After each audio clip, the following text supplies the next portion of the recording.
नमस्कार, बहुत स्वागत है आपका एफएम न्यूज पर। मेरा नाम है अंकुर पांडे। चले रुक करते हैं उत्तराखंड से जुड़ी हुई खबरों का। हरिद्वार दौरे पर पहुंचे गृह मंत्री अमित शाह ने गुरुकुल कांगड़ी दीक्षांत समारोह में बच्चों को संबोधित किया। उन्होंने कहा कि अगले साल रामनवमी तक राम मंदिर में विराजमान प्रभु श्री राम हो जाएंगे और अमित शाह ने छात्र छात्राओं के उज्जवल भविष्य की उनको शुभकामनाएं भी दी। उन्होंने कहा कि 121 साल का गुरुकुल कांगड़ी का इतिहास आने वाले दिनों में स्वर्णिम अक्षरों में लिखा जाएगा। और इसके अलावा गृह मंत्री ने छात्र छात्राओं को महर्षि दयानंद के बताए कदमों पर चलने का आह्वान किया।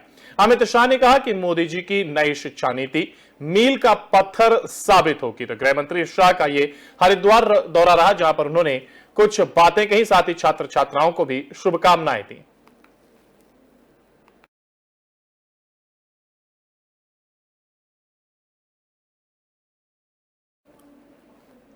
और आगामी अप्रैल माह से शुरू हो रहे चारधाम यात्रा को लेकर सभी तैयारियों को अंतिम रूप दिया जा रहा है। प्रदेश में 22 अप्रैल से चारधाम यात्रा शुरू हो रही है।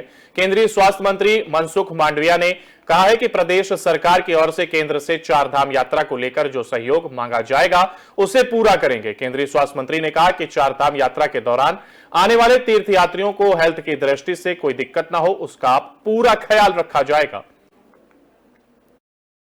देखने के विचार करेंगे चारधाम यात्रा को लेकर जो बजट की मांग चारधाम यात्रा में हेल्थ मिनिस्ट्री की ओर से भारत सरकार का जो भी सहयोग मांगा जाएगा भारत सरकार सहयोग करेगी और चारधाम यात्रा करने वाले यात्री को हेल्थ की दृष्टि से कोई दिक्कत ना हो, उसके लिए पूरा ख्याल रखा जाएगा। सर, राज्य में मेडिकल देखने के विचार करेंगे। केंद्रीय गृह एवं सहकारिता मंत्री अमित शाह हरिद्वार दौरे पर हैं। कुछ देर पहले अमित शाह गुरुकुल कांगड़ी के दीक्षांत समारोह में पहुंचे। अमित शाह के हरिद्वार दौरे को लेकर परशुराम चौक पर बड़ी संख्या में इकट्ठा हुए कांग्रेसियों ने केंद्रीय गृह मंत्री अमित शाह के भल्ला कॉलेज हेलीपैड पहुंचते ही जोरदार नारेबाजी शुरू कर दी। पहले से मुस्तैद पुलिस के जवानों ने सुरक्षा की दृष्टि से कांग्रेसियों को हिरासत में ले लिया है। इस मौके पर कई महिला कांग्रेसी भी प्रदर्शन में मौजूद रही। बहुत उत्तेजित है लोग उनका विरोध करने के लिए, उनको काले झंडे दिखाने के लिए, उनको हरिद्वार में आने से रोकने के लिए। उसके पीछे उद्देश्य है जो हाल ही में तानाशाही के तहत राहुल गांधी जी को एक झूठे केस में आरोपित दिखाकर और उन्हें 2 साल की जो अधिकतम सजा निर्धारित की है, जो कभी आज तक इस देश के किसी भी उन धाराओं में नहीं दी गई, वो एक प्लान के तहत किया गया है। और साथ ही सजा के साथ साथ तुरंत 24 घंटे के अंदर उनकी सदस्यता समाप्त करने का जो जघन्य अपराध आज भाजपा के द्वारा किया गया है। पर्याप्त मात्रा में फोर्स उपलब्ध है। जो भी शांति व्यवस्था भंग दे रहेगा उसके विरुद्ध निरोधात्मक कार्रवाई की जाएगी। जो प्रदर्शन कर रहे थे वो नारेबाजी कर रहे थे, उन्हीं चीजों को जो है हम लोगों ने उन्हें समझा बुझा के जो है यहाँ से शिफ्ट कर दिया। बहुत उत्तेजित उत्तराखंड में कांग्रेस संगठन ने जिला अध्यक्षों की लिस्ट जारी की है। इस मौके पर कांग्रेस प्रदेश अध्यक्ष करण महारा ने कहा कि मुझे उम्मीद है कि हमारे तमाम जिला अध्यक्ष पार्टी की रीति नीति को जनमानस तक पहुंचाने का काम करेंगे। बता दें कि देहरादून के पछावा दून से लक्ष्मी अग्रवाल को, महानगर से जसविंदर गोगी को और परवा दून से मोहित उनियान को यह जिम्मेदारी दी गई है।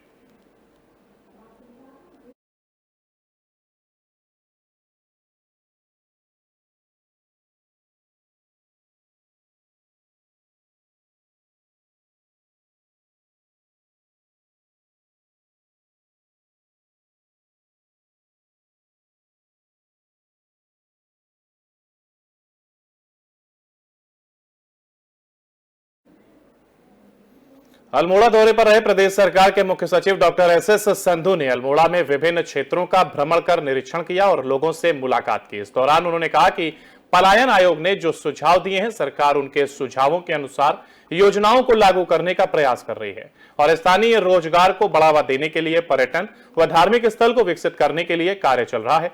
पर्यटन बढ़ेगा तो रोजगार की संभावना अधिक होगी और पलायन पर अंकुश लगेगा। अब जो प्लान आयोग ने सुझाव दिए हैं, अच्छे सुझाव दिए हैं, तो उसके ऊपर गवर्नमेंट पहले ही काम कर रही है, लेकिन और काम करने की आवश्यकता है ताकि लोकल रोज़गार मिले, तभी लोग रुकेंगे यहाँ। तो पर्यटन भी एक इसी दिशा में जो हम ये मास्टर प्लान बना रहे हैं, ये भी इसी दिशा में कदम है कि जब पर्यटन बढ़ेगा, रोज़गार बढ़ेगा तो प्लान कम होगा। अब जो प्लान आयोग ने सुझाव दिए हैं, अच्छे सुझाव दिए हैं। संपूर्ण देश में रामनवमी का त्योहार बड़ी श्रद्धा व धूमधाम पूर्वक मनाया जा रहा है, तो वहीं विकासनगर डाक पत्थर क्षेत्र में भी नवरात्रों के आखिरी दिन श्रद्धालुओं द्वारा कन्याओं को घर बुलाकर कन्याओं को भोजन कराया गया तथा विधि विधान पूर्वक उपहार देकर उनका पूजन किया गया। इस बार रामनवमी का त्योहार भगवान विष्णु के दिन बृहस्पतिवार के शुभ संयोग पर पड़ा है और अयोध्या में प्रभु श्री राम मंदिर का निर्माण कार्य भी चल रहा है, जिस कारण इस बार रामनवमी में श्रद्धालुओं भक्तों गणों में एक अलग उत्साह नजर आ रहा है।